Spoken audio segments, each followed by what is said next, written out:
felt like I couldn't leave that post there, but as I'm saying, I'm not a mental health expert.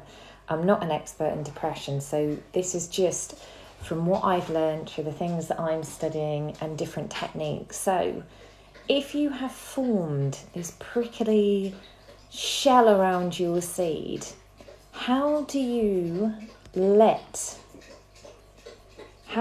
your barriers down? So number one, there's got to be a determination to want to break your thought process, to want to break the cycle.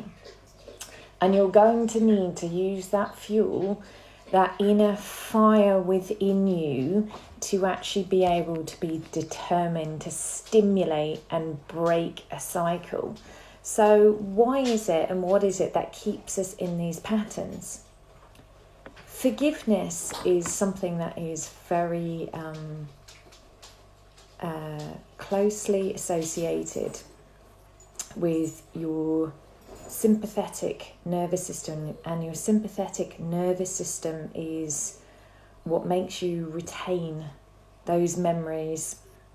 And the trick is you want to know those memories are there, but no longer feel the emotions attached. And there are loads of different professional techniques out there to try and help you remove some of the excess emotions. And I've done them myself in the past. I had a history when I was younger, and I don't talk about this, so it feels quite brave to talk about, but I had a history of, in fact, I'm still not going to talk about it one day.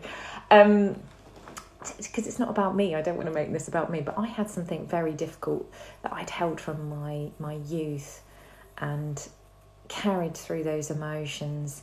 And although I went through different techniques and counselling, nothing really removed those emotions from my system. And I studied lots of different energy medicines, did different modalities with things, but that energy still felt trapped in my system, and it affected my relationships. It affected a lot of things in my life, because it was the inability to forgive the memory of what happened, and also forgive, because I think there's always a tendency to blame yourself in situations too. So stimulating the parasympathetic nervous system and the vagus nerve through doing Kundalini yoga has significantly changed my life. And I'm very keen to share that with you. But starting with simple meditative techniques, which people can take into their daily lives, is the most effective tool that I can give to anyone at this moment in time. And the classes start again